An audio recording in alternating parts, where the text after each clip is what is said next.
Oui, merci Monsieur le Président. Je ne vais pas y aller par quatre chemins. Avec cette délibération, vous avalisez complètement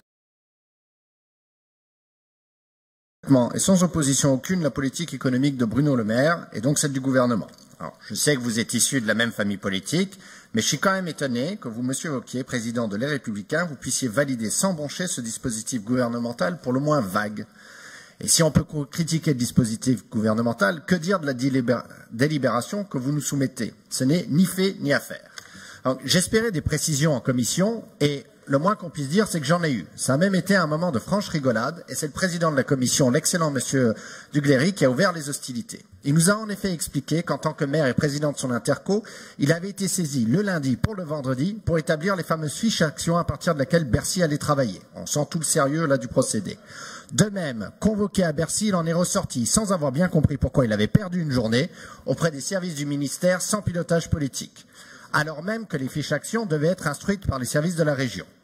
Mais l'amateurisme de la chose ne s'arrête pas là. Quelle est la cohérence réelle du dispositif avec le SRDE2I? Où est-ce que ça a été discuté? Avec qui? On peut parler des périmètres des territoires d'industrie. Qui les a définis? Parce que le rapport énonce la cible, les territoires ruraux, villes moyennes et espaces périurbains. Bref, toute la région, sauf les centres-villes des grandes agglos. C'est précis. Et ça s'en ressent d'ailleurs dans les 17 territoires qui sont fléchés. Parce que, excusez-moi, mais Ardèche, Drôme, en termes de périmètre précis, ça se pose un peu là. On se demande alors pourquoi les vallées de la Chimie ou celles de Londaine ou le sud grenoblois sont pas fléchées. On pourrait tout mettre dedans. Ça donne quand même furieusement l'impression d'un zonage au doigt mouillé. Et franchement, c'est pas très sérieux.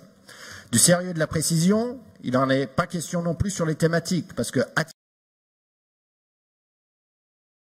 attirer, recruter, innover, simplifier, waouh! Si avec ça, la France ne redevient pas une grande puissance industrielle, je ne sais pas où on va. Et là, tranquillement, vous nous proposez d'avaliser tout ça sans plus de cérémonie. Alors, encore une fois, on va regarder la délibération et d'accepter l'engagement de la région dans le dispositif, mais sans autre forme de précision. Pour quels objectifs quantifiables, quelle cohérence avec le SRDE2I, sur quelle base, avec quel financement, sur quelle durée, on n'en sait rien. D'autoriser le président à signer les protocoles, mais quel protocole? On n'a rien vu. Et puis, qui finance? Et donc, au final, qui décide? La région ou l'État? Et de déléguer à la commission permanente, ah bien oui, voilà, donc on dessaisit les élus régionaux de la question et on s'aligne sur les desiderata de Monsieur le maire sans piper mot. C'est beau.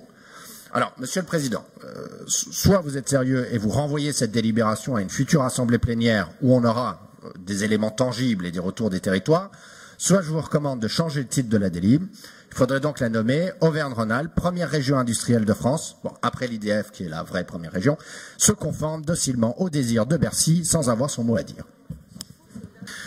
Monsieur Debuy, je reviendrai, et il y a bien des aspects d'ailleurs sur lesquels on peut se retrouver sur la grande confusion qui préside sur ce qui a été affiché par Bercy sur cette question.